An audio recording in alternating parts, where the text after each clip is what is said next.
Ah, então você tem interesse na temática que envolve psicologia e religião, crenças, mas não sabe por onde começar? Gostaria de ter um roteiro de leitura? Pois este é o tema do nosso Pergunte ao Professor Zangari de hoje. Fique ligado, fique ligada.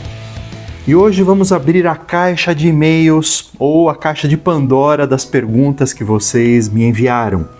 E olha, o tema daquele episódio em que eu falo sobre o psicólogo missionário realmente mexeu com a cabeça de muita gente.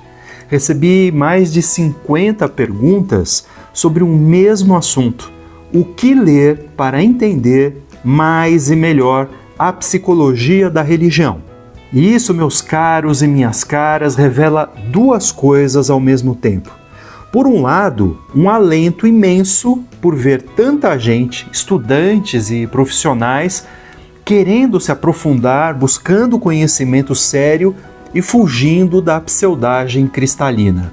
Mas, por outro, escancara um problema muito sério da formação da psicologia no nosso país: a ausência quase completa desse tema na formação.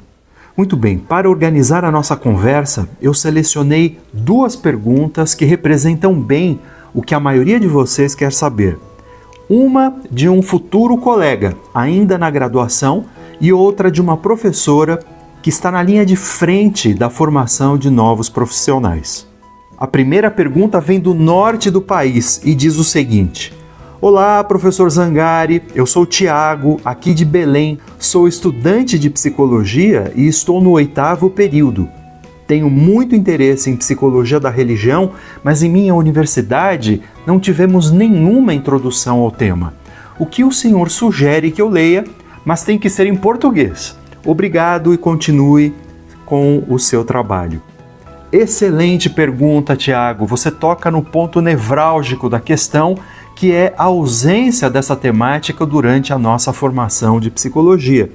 Mas está tudo bem, vamos tentar superar esse problema, porque eu trouxe para você e para todos os que estão nos assistindo algumas dicas sobre o que ler em nossa língua.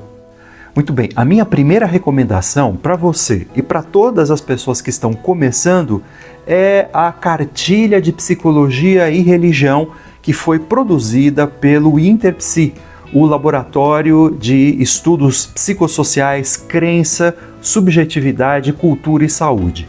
Pensem nela como um guia de sobrevivência. É um material escrito em linguagem direta, prática, no formato de perguntas e respostas. Ela aborda desde o histórico da área até questões de manejo clínico, saúde mental e, é claro, ética profissional.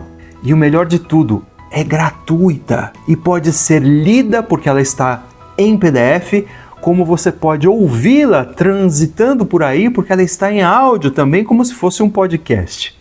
Então não tem desculpa, é o ponto de partida ideal para quem está se sentindo perdido neste mar de informação e repleto de problemas. Muito bem, depois de ler a cartilha, meu caro Tiago, você vai querer alguma coisa um pouco mais substanciosa, um mapa mais detalhado. E aí está a minha segunda dica para você, que é o livro que eu escrevi com Fátima Regina Machado, intitulado Fundamentos da Psicologia da Religião, Aspectos Individuais e Psicossociais. Nós fomos motivados exatamente por causa dessa lacuna existente na formação. Aqui a abordagem é acessível e dialógica. O livro apresenta os conceitos-chave, propõe atividades e serve inclusive como um guia para leituras futuras. É o tipo de livro que eu e a Fátima adoraríamos ter lido durante a nossa graduação. Antes de seguir com as recomendações, eu leio agora a segunda pergunta que me chegou, esta de uma colega, uma docente de psicologia. Ela diz assim: Prezado colega, sou Bianca, professora de psicologia. Eu vejo a religiosidade como um fenômeno psicológico importantíssimo e que deve ser tema transversal no curso de psicologia. Tenho interesse de apresentar algo mais sistematizado para os meus alunos ao longo da disciplina de psicopatologia. Poderia indicar livros que possam me ajudar nesse caminho? Obrigado pelo trabalho de divulgação que está fazendo. Prezada Bianca, o seu interesse é fundamental. Pensar a religiosidade de modo transversal, especialmente em psicopatologia, é um passo gigantesco contra o reducionismo. Para te ajudar nessa missão, além dos 2 livros que eu já citei, vou indicar outros 2 clássicos da área em nosso idioma. Muito bem, a primeira indicação é o livro de um dos pioneiros da psicologia da religião no país, professor Geraldo José de Paiva, Psicologia da Religião, uma introdução. Este livro é fruto de anos de pesquisa e um diálogo intenso com a comunidade acadêmica nacional e internacional. É uma introdução robusta que explora temas centrais como experiência religiosa, identidade, desenvolvimento e motivação. O professor Paiva faz uma excelente ponte entre pesquisa europeia, norte-americana e a brasileira, o que enriquece muito a compreensão do fenômeno religioso. É uma leitura absolutamente indispensável para quem quer ter uma visão muito mais ampla e teórica da temática. Por fim, para um mergulho mais profundo na dimensão da experiência, da vivência religiosa, eu recomendo fortemente o livro de um outro pioneiro da psicologia da religião no Brasil, o professor Edênio dos Reis Vale, saudoso professor Edênio. O livro se chama Psicologia da Experiência Religiosa. A obra é dividida em 3 partes geniais. A primeira discute a natureza psicológica da experiência religiosa em si. A segunda aterriza a discussão na nossa realidade, analisando fenômenos bem brasileiros como a Igreja Universal e o movimento da nova era no nosso contexto. E a terceira parte é um presente, é uma vasta bibliografia internacional para quem quer se aprofundar ainda mais nessa temática.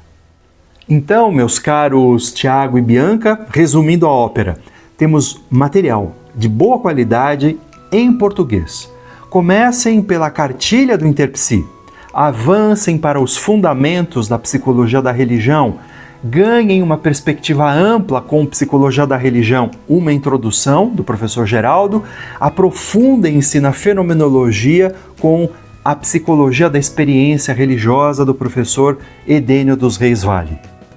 O nosso papel, seja como estudante ou como docente, é o de furar a bolha do silêncio e o da ignorância a respeito dessa temática dentro das universidades.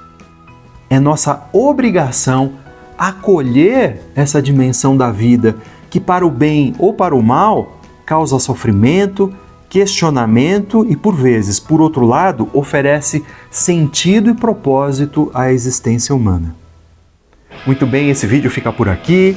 Lembrem-se que nós não monetizamos nem jamais monetizaremos esse canal, exatamente porque o nosso objetivo é única e exclusivamente a divulgação científica em temas polêmicos da psicologia. Então, a única coisa que eu peço a vocês é que deixem um like, repostem esse vídeo, compartilhem e continuem a enviar mais e mais perguntas para esse quadro Pergunte ao Professor Zangari.